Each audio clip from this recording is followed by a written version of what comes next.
Hi friends, இன்றைக்கு சாதம், இட்லி, தோசை, சப்பாத்திக்கு ஏற்ற கேரட் பீட்ரூட் குழம்பு எப்படி வைக்கிறது அப்படின்ட்டு பார்க்கலாம். பாருங்கள், பார்க்குறதுக்கே கலர்ஃபுல்லாக இருக்குது. இந்த பீட்ரூட் குழம்பு ரொம்ப சூப்பராக செம டேஸ்ட்டாக இருக்கும். வாங்க இப்போ இந்த சூப்பரான கேரட் பீட்ரூட் குழம்பு எப்படி வைக்கிறது அப்படின்ட்டு பார்க்கலாம். அதுக்கு முன்னாடி என் சேனலை சப்ஸ்கிரைப் பண்ணாதவங்க சனா டெலிஷியஸ் குக்கிங்க்கு சப்ஸ்கிரைப் பண்ணுங்கள். பக்கத்துலேயே இருக்கிற பெல் பட்டனை கிளிக் பண்ணுங்கள். அப்போ தான் நான் போடுற வீடியோவை நீங்கள் மிஸ் பண்ணாமல் பார்க்கலாம். அடுப்பில் ஒரு குக்கர் வச்சுருக்கேன். குக்கர் நல்லா ஹீட் ஆயிடுச்சு.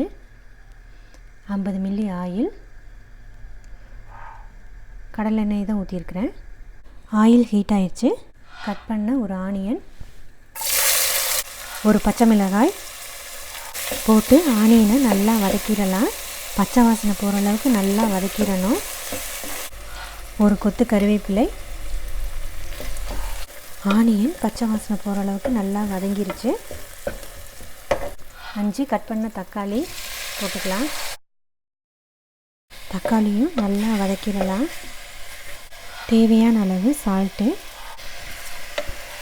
போட்டு நல்லா வதக்கிடலாம். இப்போ தக்காளி நல்லா வதங்கிருச்சு. 2 ஸ்பூன் பூண்டு பேஸ்ட்டு, 3/4 டீஸ்பூன் இஞ்சி பேஸ்ட்டு. இஞ்சி பூண்டு பேஸ்ட்டு நல்லா பச்சை வாசனை போகிற அளவுக்கு வதக்கணும். இஞ்சி பூண்டு நல்லா பச்சை வாசனை போகிற அளவுக்கு வதக்கியாச்சு. 1 ஸ்பூன் மிளகாய்த்தூள், 2 ஸ்பூன் மல்லித்தூள், கரம் மசாலா 1/2 டீஸ்பூன், பட்டை, கிராம்பு, ஏலக்காய் தூள் 1/4 டீஸ்பூன் போட்டு மசாலாவெல்லாம் நல்லா வதக்கிடலாம்.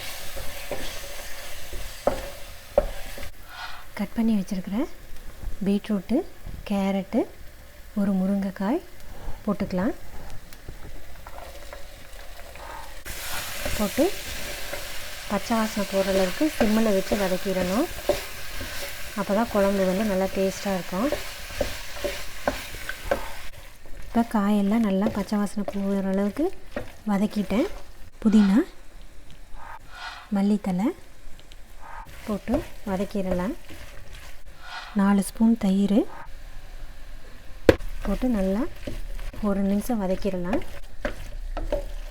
தேவையான அளவு தண்ணி ஊற்றிக்கலாம். உங்களுக்கு குழம்புக்கு எவ்வளோ தேவையோ அந்த அளவுக்கு தண்ணி ஊற்றிக்கிங்க. இப்போ இதை நல்லா கிளறி விட்டுட்டு மூடி போட்டு மூடி வச்சிடலாம். 3 விசில் வரட்டும். 3 விசில் வந்துருச்சு. காயெல்லாம் நல்லா வெந்துருச்சு. இப்போ இதில் 1/2 மூடி எலுமிச்சம்பழம் ஜூஸ் ஊற்றிக்கலாம். ஊற்றி கிளறி விட்டுட்டு 1/4 மூடி தேங்காய் அரைச்சி வச்சுருக்கேன். அந்த அரைச்ச தேங்காய் விழுதை ஊற்றிடலாம்.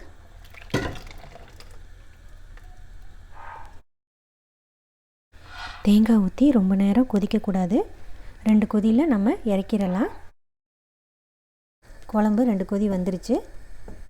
பாருங்கள், காயெல்லாம் எவ்வளோ சூப்பராக வந்துருச்சுன்ட்டு. இதுக்கு நம்ம தாளிப்பு கொடுத்துடலாம். தாளிக்கிறதுக்கு 2 ஸ்பூன் ஆயில், 1/4 டீஸ்பூன் கடுகு, உளுந்தம்பருப்பு, கட் பண்ண ஆனியன் நல்லா வதக்கிடலாம். பச்சை வாசனை போகிற அளவுக்கு நல்லா வதக்கணும். ஒரு கொத்து கருவேப்பிலை போட்டு நல்லா வதக்கிடலாம். இப்போ தாளிச்சாச்சு. தாளித்ததை குழம்புல கொட்டிடலாம். இப்போ கொஞ்சம் மல்லித்தலை போட்டுக்கலாம். அவ்வளோதான், நம்மளோட சூப்பரான கேரட் பீட்ரூட் குழம்பு தயாராகிடுச்சு. இந்த ரெசிபியை உங்கள் வீட்டில் நீங்கள் மறக்காமல் ட்ரை பண்ணி பாருங்கள். இந்த வீடியோ உங்களுக்கு பிடிச்சிருந்ததுன்னா லைக் பண்ணுங்கள், ஷேர் பண்ணுங்கள், கமெண்ட் பாக்ஸில் கமெண்ட் பண்ணுங்கள். என் சேனலை சப்ஸ்கிரைப் பண்ணாதவங்க சனா டெலிஷியஸ் குக்கிங்க்கு சப்ஸ்கிரைப் பண்ணுங்கள். பக்கத்துலேயே இருக்கிற பெல் பட்டனை கிளிக் பண்ணுங்கள். அப்போ தான் நான் போடுற வீடியோவை நீங்கள் மிஸ் பண்ணாமல் பார்க்கலாம். ஓகே, நான் மறுபடியும் இதே மாதிரி சூப்பரான ரெசிபியுடன் உங்களை சந்திக்கிறேன். நன்றி, வணக்கம்.